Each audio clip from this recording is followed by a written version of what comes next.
Hi friends, welcome to Cooking World Studio. இன்னைக்கு நம்ம என்ன பார்க்க போறோம்னா ரொம்ப சூப்பரான ப்ளூபெர்ரி சீஸ் கிரீம் கேக். என்னடா இது பேரே இவ்ளோ பெருசா இருக்கேன்றத பாக்குறீங்களா? செய்யறது அவ்வளோ ஈஸிங்க, நம்பவே மாட்டீங்க. இதுக்கு முன்னாடி இந்த சேனலை சப்ஸ்கிரைப் பண்ணலன்னா சப்ஸ்கிரைப் பண்ணிக்கோங்க, கூடவே பெல் ஐக்கானையும் கிளிக் பண்ணிக்கோங்க. அப்பதான் நாங்க போடுற வீடியோ சீக்கிரம் வந்து சேரும். நம்ம வீட்டிலேயே எப்படி சூப்பரான சீஸ் கேக் பண்றதுன்னு தான் இந்த வீடியோல நம்ம பார்க்க போறோம். கடைக்கு போனா இதோட ஒரு பீஸோட ரேட்டே 90-100ன்னு சொல்லி விற்பாங்க. ஒரு பீஸ் வாங்குற செலவுல ஒரு முழு கேக்கு, அதாவது ஒரு கேஜி கேக்கு செய்யலாம்னா பாருங்களே. வாங்க இதுக்கு தேவையான இன்கிரீடியன்ட்டை பார்க்கலாம். இந்த கிரீம் சீஸ் கேக்க செய்யறதுக்கு தேவையான பொருள் ப்ளூபெர்ரி 200 கிராம்ஸ், வீட்லயே 1 லிட்டர் பால் எடுத்து அது கிரீம் சீஸா செஞ்சு எடுத்திருக்கேன். இதோட ரெசிபி உங்களுக்கு வேணும்னு சொன்னா கீழே இருக்க கமெண்ட் பாக்ஸ்ல மறக்காம கமெண்ட் பண்ணுங்க. வீடியோவையும் நான் அப்லோட் பண்றேன். நான் செஞ்ச சீஸ் கிரீம் ஒரு 100 கிராம்ஸ்,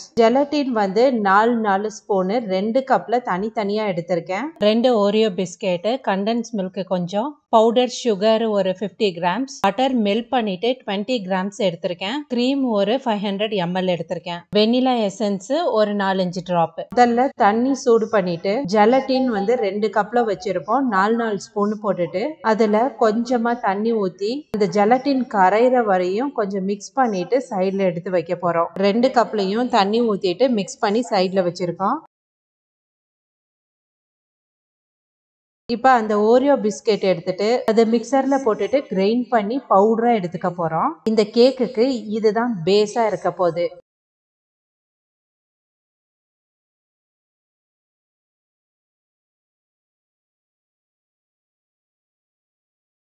பாருங்க, நான் ஃபைன் பேஸ்டா அரைக்கல, கொஞ்சம் நரன்னு தான் நான் அரைச்சிருக்கேன். அதுல 5 கிராம்ஸ் பட்டர் அதுல மிக்ஸ் பண்ணிட்டு மறுபடியும் ஒரு வாட்டி சுத்து விட்டுட்டு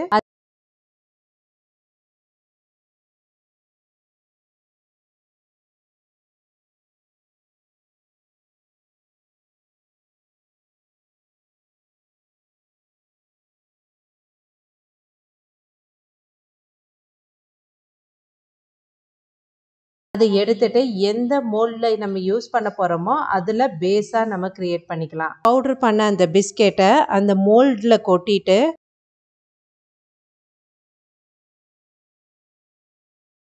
கிளாஸ் இல்லாட்டி ஸ்பூன் எடுத்து அதை ஒரு சமமான இதா பிரஸ் பண்ணி விடணும்.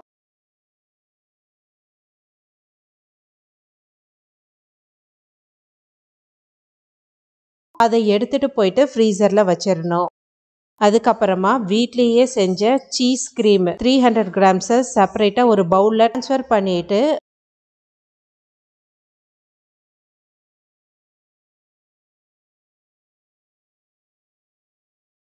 அது கூட ஒரு 3 டிராப்ஸ் லைமோட தோல், அதுக்கு பேரு ஜிஸ்ட்ன்னு சொல்லுவாங்க, அது வந்து ஒரு 2-3 பிஞ்ச் அதுல தோலை சுரண்டி போட்டிருக்கேன். இதுல ஒரு 2-3 டிராப் வெனிலா எசன்ஸ் போட்டிருக்கேன். இப்போ இந்த பீட்டர் வச்சு நல்லா பீட் பண்ணி எடுக்க போறேன்.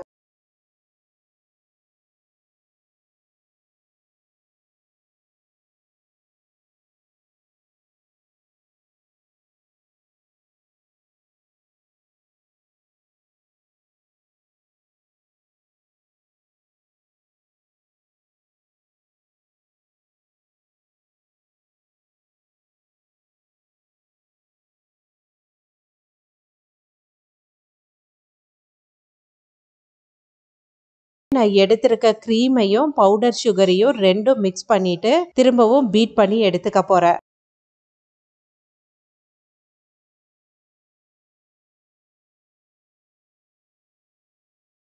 300 கிராம் சுகர் எடுத்துட்டு 3 டைம்ஸா அதில் போட்டு நம்ம பீட் பண்ண போகிறோம். ஒரு கரண்டி வெனிலா எசன்ஸ் ஆட் பண்ணிக்கிறேன். ஆட் பண்ணிட்டு நல்லா பீட் பண்ணி எடுக்க போகிறோம்.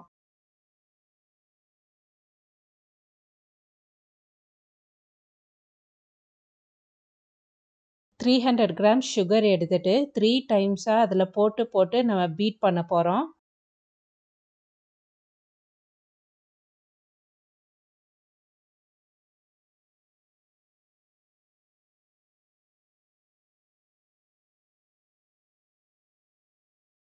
இப்போவும் பீட் பண்ணி எடுத்துக்கிறேன். நல்லா கொஞ்சம் திக் கன்சிஸ்டன்சி வர வரையும் இந்த க்ரீமை நல்லா பீட் பண்ணி எடுத்துக்க போகிறேன்.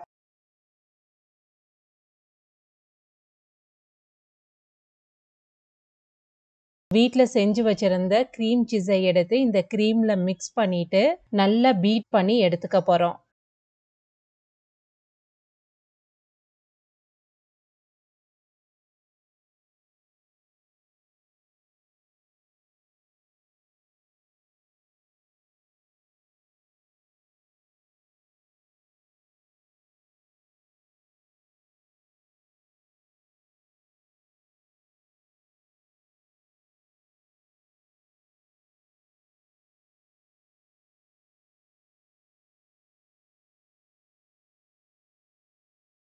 க்ரீம், சீஸ், க்ரீம், சுகர் இது 3ம் சேர்த்து மிக்ஸ் பண்ணிட்டு ஒரு பவுல்ல நம்ம ஜெலட்டின் 4 ஸ்பூன் போட்டு ஊற வச்சிருக்கோம் இல்லையா, அதை இதுல மிக்ஸ் பண்ணிட்டு பீட் பண்ணிட்டு 2 போர்ஷனா பிரிச்சு எடுத்துக்க போறோம்.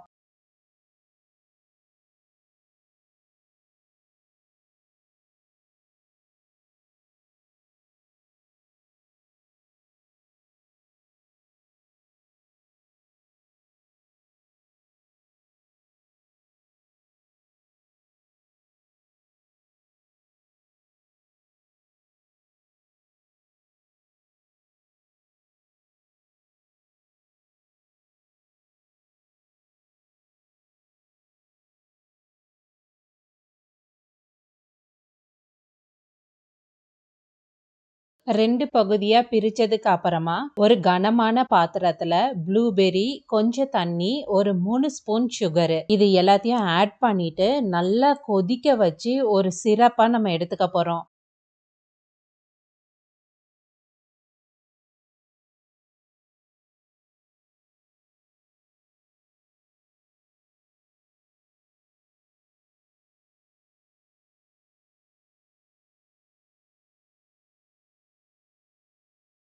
இதுல ப்ளூபெர்ரியை நான் அரைக்க போறதில்ல. ஏன்னா அது வாயில படும்போது அந்த ஒரு புளிப்பு ஃப்ளேவர் ரொம்ப சூப்பரா இருக்கும். அதனால நான் அதை அரைக்காம அப்படியே நான் யூஸ் பண்ண போறேன். அது ஒரு சிரப்பு கன்சிஸ்டன்சி வரும்போது எடுத்து வச்சிடணும். 2 போர்ஷன்ல ஒரே ஒரு போர்ஷன் மட்டும் எடுத்து அதுல ஒரு 4-5 ஸ்பூனு ப்ளூபெர்ரி அந்த சிரப்பை எடுத்து ஊத்தி மிக்ஸ் பண்ணிட்டு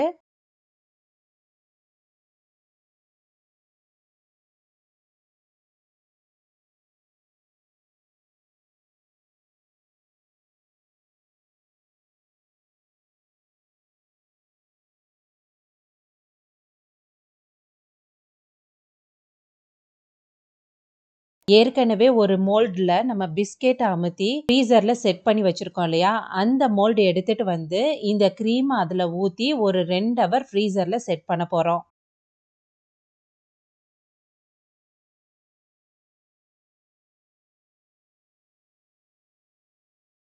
ரெண்டு ஹவர் ஆனதுக்கு அப்புறமா இன்னொரு லேயரா ஏற்கனவே 4 ஸ்பூன் ஊத்திருப்போம். இப்ப 8 ஸ்பூன் ஊத்தி அத கலர் சேஞ்ச் பண்ணிட்டு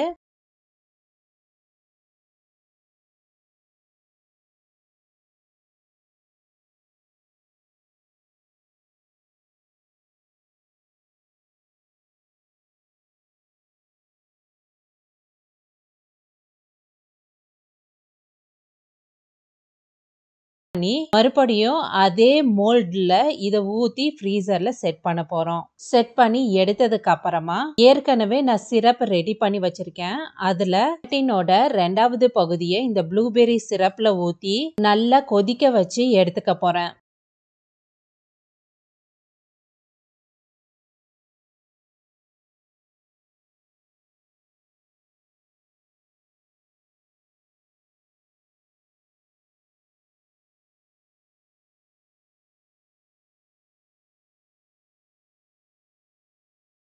ஏற்கனவே மோல்ட்ல ஃபர்ஸ்ட் பிஸ்கெட், நெக்ஸ்ட் ஒரு பகுதியோட ஒரு லேயரு, செகண்ட் பகுதியோட 2வது லேயரு, ரெண்டும் சேர்த்து ஒரு 4 மணி நேரம் ஃப்ரீசர்ல செட் பண்ணி வச்சிருக்கோம். மறுபடியும் ஃப்ரீசர்ல செட் பண்ணி வைக்க போறோம்.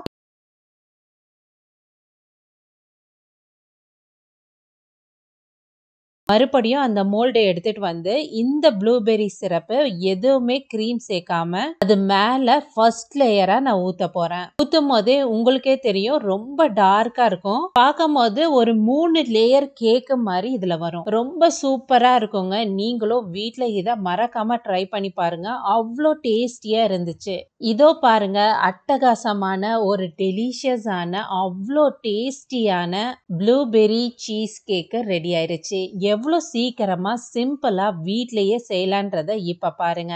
இனிமேலும் கடைக்கு போய் இந்த கேக்க வாங்கவே மாட்டீங்க. வீட்லயே நீங்க ட்ரை பண்ணுவீங்க. இன்னும் ஒரு சுவாரஸ்யமான வீடியோல நான் உங்களை சந்திக்கிறேன். வரைக்கும் குக்கிங் வேர்ல்ட் ஸ்டுடியோவை சப்ஸ்கிரைப் பண்ணலன்னா சப்ஸ்கிரைப் பண்ணிக்கோங்க. கூடவே பெல் ஐக்கானையும் கிளிக் பண்ணிக்கோங்க.